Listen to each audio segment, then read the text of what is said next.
I don't know what to do. I'm writing this from a plastic chair in a hospital waiting room. It smells like bleach and quiet despair. My parents are in a room down the hall in a coma, and the doctors keep using words like unprecedented and unexplained.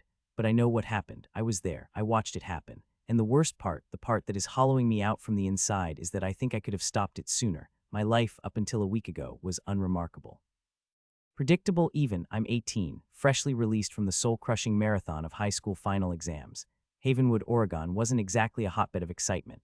It rained a lot, the trees were perpetually green, and everyone knew everyone else's business. My parents, Arthur and Evelyn Crow, were good people, quiet, loving, a little old-fashioned. They de-built a comfortable life for us in a small, two-story house at the edge of town, a house filled with the scent of cinnamon and old books. My dad is an immigrant from a small village in Croatia, escaping a life of hardship. He came here with nothing but a suitcase and a fierce determination and has no family in this country. My mom was an orphan, bounced around the foster system, never knowing a stable home, so it's always just been the three of us, a small, tight-knit, unremarkable little unit. I'd planned on leaving for Portland in the fall, a scholarship to the Art Institute secured. It felt like I was on the cusp of something until he arrived. After my last exam, I came home and crashed. The pressure had been relentless, a constant ache behind my eyes. I was so mentally and physically drained that I slept for nearly 24 hours straight. It was a deep, dreamless, black hole kind of sleep, the kind where you wake up feeling more exhausted than when you went to bed. But then, when I finally woke up, it was different. The sun was streaming through my window, filtering through the dusty curtains, and for the first time in months I felt light. The weight of school, the anxiety about the future, it was all gone, replaced by a strange, peaceful emptiness.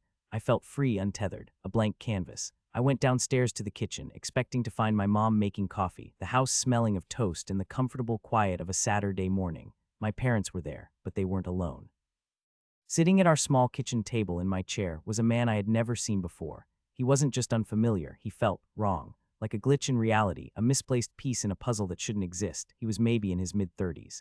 He had long, straight black hair that fell past his shoulders, a stark contrast to his pale skin, almost translucent. It wasn't unhealthy pale, like someone who stayed indoors, but an unnatural pallor, like moonlight solidified. But his eyes. His eyes were the first thing you noticed. They were a shocking, brilliant, jaundiced yellow, the color of a canary or a fresh bruise, not a warm gold, but a sickly, unsettling hue, and they were fixed on the bowl of cereal in front of him with an unnerving intensity. He hadn't touched it, just stared. My parents looked up as I entered, and they smiled. Not their normal, warm smiles, the ones that crinkled the corners of their eyes and reached all the way to their souls. These were bright, brittle, and a little too wide. They didn't look like smiles of happiness, but masks, carefully constructed to hide something unspeakable. "Good morning, sleepyhead," my mom chirped, her voice a full octave higher than usual. It felt strained, artificial. Come, join us. There's someone we want you to meet." I just stood there, dumbfounded, frozen in the doorway. A million questions were swirling in my head, buzzing like angry bees, but none of them could find their way to my mouth. My throat felt constricted, my tongue heavy. I tried to speak, to ask even a simple "who is this?" but all that came out was a strangled cough. "This is a relative of ours," my dad said, gesturing towards the man with a strange, almost reverent sweep of his hand. The gesture was so unlike him, so theatrical. "He's been out of the country for a very long time. He's going to be staying with us for a while." He didn't meet my eyes as he said it, his gaze fixed on the table. I finally found my voice, a shaky whisper. "A relative? What relative? You don't have any relatives here. And Mom, you don't have any at all." The words felt inadequate, weak against the strange energy that permeated the kitchen. The bright smiles on my parents' faces faltered for a fraction of a second. A flicker of something, panic, annoyance, passed through their eyes before the manic cheerfulness snapped back into place with frightening speed. It was like watching a puppet's strings being yanked. "Oh, you know, a distant cousin," my mom said, waving a dismissive hand. "From your father's side. It's a long story. We'll tell you all about it later. Now sit, have some breakfast." Her voice sounded hollow, echoing in the confines of the kitchen. "She's lying," I thought, a cold knot forming in my stomach. I sat. The meal was the most uncomfortable, unnerving 20 minutes of my life. The man never spoke, not one word. He never looked up from his bowl. He ate with a slow, deliberate precision, lifting the spoon to his mouth and back down without a single wasted movement. It wasn't graceful, it was mechanical, like a machine performing a function. My parents, however, never stopped talking. They kept up a frantic, one-sided stream of chatter directed at him, answering questions he never asked, laughing at jokes he never told. Their voices were too loud, too bright, overly enthusiastic, like something trying desperately to cover up something dreadful.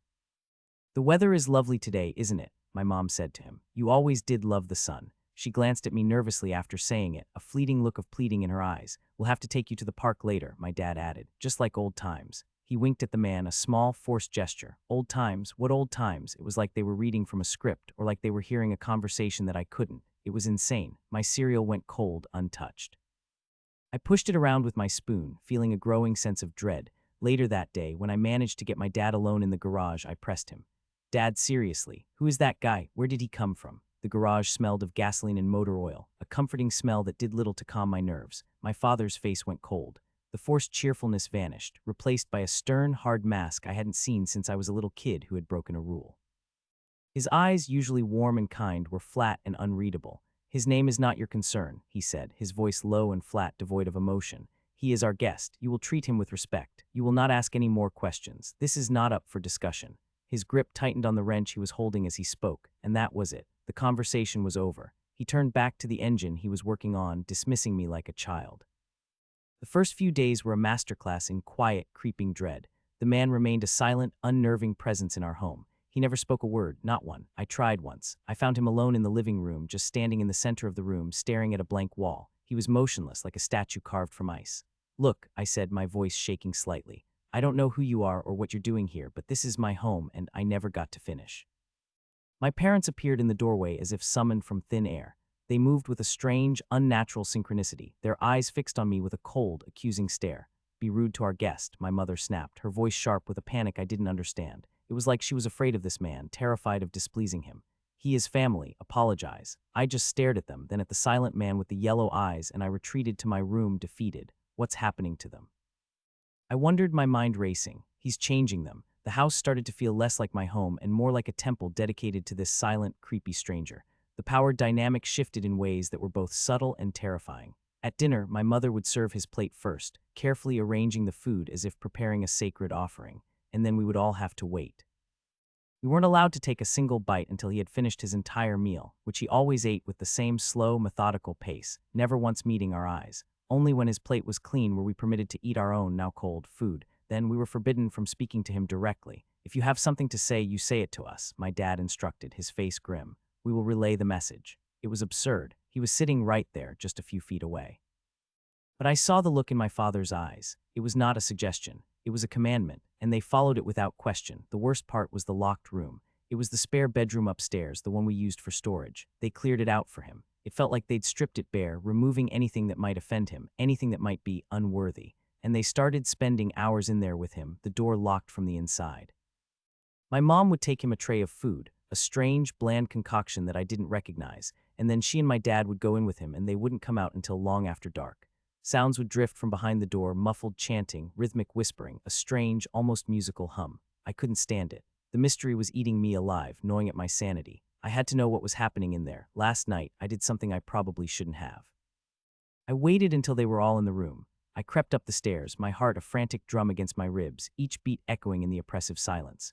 The old house has old doors with old-fashioned keyholes. I knelt down, my hands trembling, and put my eye to the cold brass. The room was dark, lit only by a few dozen candles they had arranged in a complex pattern on the floor. The air inside seemed to shimmer, thick with the scent of incense and something else, something ancient and unsettling. And in the center of the room, he was standing. His posture was ramrod straight, like a statue, his head tilted back and his long, thin arms raised towards the ceiling, his fingers splayed. He was utterly, unnaturally still. His yellow eyes were closed, and my parents were on the floor in front of him, on their knees. They were prostrated before him, their bodies shaking, their heads bowed to the ground, and they were whispering. A low, rhythmic, frantic stream of gibberish, a language that wasn't a language, a sound of pure, terrified devotion. It wasn't prayer, it was surrender. They weren't hosting a relative. They were worshiping a god. I scrambled back from the door, a wave of nausea and terror washing over me. The smell of the incense felt suffocating, like it was filling my lungs. This was wrong. This was a sickness. My parents were in some kind of cult, and this man was their leader. They were in danger. I was in danger. I ran to my room, locked the door, and I called the police. My hands were shaking so badly I could barely dial the number. I whispered into the phone, telling the operator that there was a strange man in my house, that my parents were acting erratically, that I was scared for our safety. They said they would send a car over immediately, assuring me help was on the way. I hung up, a small sliver of relief cutting through my panic. Help was coming. It'll be all right. It has to be. Knock, knock. Soft, polite knock on my bedroom door made my blood turn to ice. It didn't sound like anyone I knew. It wasn't frantic or urgent, but deliberate, measured. I didn't move. I barely breathed. Knock, knock. I knew who it was. I had never heard him move through the house before. He was always just there. a silent phantom materializing wherever he was needed. But I knew. I slowly, shakily stood up and opened the door. He was standing there, the man with the long black hair and the terrible yellow eyes. And for the very first time since he had arrived in my home, he was looking directly at me, and he was smiling. It was a wide, thin-lipped, maniacal grin, a grotesque slash of white in his pale face. It wasn't a friendly smile, it wasn't a smile at all. It was a display of power, a promise of something terrible. It was a smile of pure, triumphant malice. All the fear, all the confusion of the past week erupted out of me in a single, raw scream. Who are you? What have you done to them? Get out of my house, the police are coming for you. You hear me? They're coming. He didn't say a word. The horrible smile never wavered. He just held my gaze for a long, silent moment, his yellow eyes boring into my soul, and then he turned, as calmly as if he were going for a stroll, and walked down the stairs. I followed him, stumbling, my mind a blank roar of terror and rage. He walked to the front door, opened it, and stepped outside. He didn't run. He just walked down the quiet, suburban street, his tall, thin figure silhouetted against the streetlights, until he turned a corner and was gone. He vanished into the darkness. I ran back upstairs, screaming for my parents. I found them on the floor of the spare bedroom, amidst the extinguished candles. They were lying on their sides, unconscious, their faces pale and slack. They were breathing, but it was shallow, faint, like dying embers. They wouldn't wake up. The police arrived a few minutes later. It was a blur of flashing lights, professional voices, and questions I couldn't properly answer. I told them everything. The man, his yellow eyes, the way my parents were acting, the room upstairs, him leaving just moments before they arrived. I gave them his description. Every single detail burned into my memory. An ambulance came and took my parents away. I stayed with two of the officers. They were sympathetic, I guess, but I could see the skepticism in their eyes. They told me they were going to check the home security footage. We had a small, simple system, just a few cameras covering the front and back doors. I sat at my kitchen table, my head in my hands, as one of the officers reviewed the footage on his laptop. After a few minutes of silence, he called his partner over. Hey, check this out. I looked up. The officer turned the laptop towards me. The screen showed the footage from the front door camera from just a few minutes ago. I saw myself, a frantic, terrified figure, following something. I saw myself screaming at the empty doorway. I saw the front door open, as if by a gust of wind, and then close again. But the man, the strange man with the yellow eyes, he wasn't there. He wasn't in the footage at all. It just looked like I was having a complete psychotic breakdown, screaming at nothing. There's no one there, son, the officer said gently. The cameras didn't pick up anyone entering or leaving the house all night, except for you. I was still staring at the screen, my mind refusing to accept it, when I heard the other officer's voice from the other room. He was on his phone, his voice low and urgent. Yeah, another one, same as the others. The parents are catatonic. The kid is talking about a tall guy with yellow eyes. No, nothing on the cameras, same as always. It's the fifth one this year. He trailed off as he saw me looking at him. The officers wouldn't tell me anything else, just that they would be investigating, so now I'm here, at the hospital. My parents are in a deep coma. The doctors have run every test they can think of. They have no answers. Their brains just seem to have shut down. The neurologist used a word I hadn't heard before, enervation. Like something had simply drained the life from them. I know what happened. He was real. He was a predator. And my parents were his nest, or his food, or something I can't begin to comprehend. He drained them dry and then he moved on. And the officer's words, the fifth one this year. He's still out there. He's doing this to other families, and I could have stopped it. I should have called the police the first day, the first hour, the moment I saw him sitting in my chair, but I waited. I was scared. I was confused. And now my parents are gone, maybe forever, and it's my fault. I failed them. I was the only one who could see the monster, and I did nothing until it was too late. I booked a room at a motel just outside of Havenwood, a cheap roadside place smelling of stale smoke and regret. I needed to be somewhere else, somewhere safe. But even here, under the flickering fluorescent lights, I couldn't shake the feeling of being watched, of being hunted. I barely slept, every creak of the building sending a jolt of fear through me. When I woke up, I drove straight back to Havenwood. I needed to understand. I needed to find something, anything, that could explain what had happened. I drove to the town library, a small, quiet building tucked away on a side street. I spent hours poring over old newspapers and local history books, searching for any mention of similar incidents, any clues about the man with the yellow eyes. And then I found it. A faded article from almost 50 years ago, describing the disappearance of a family just outside of town.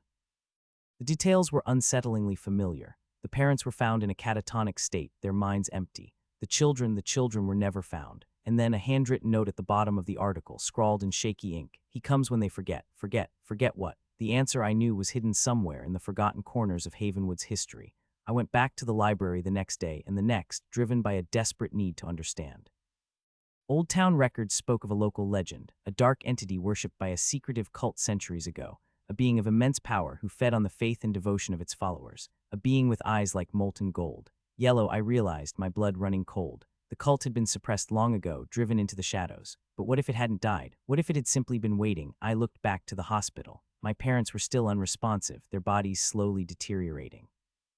And across the country, maybe even closer to home, there were other families, unknowingly inviting him into their lives, forgetting something ancient and terrible. He was always here, hidden in the shadows, and he was waiting. And I knew with a chilling certainty that he would find them again, and again, and again.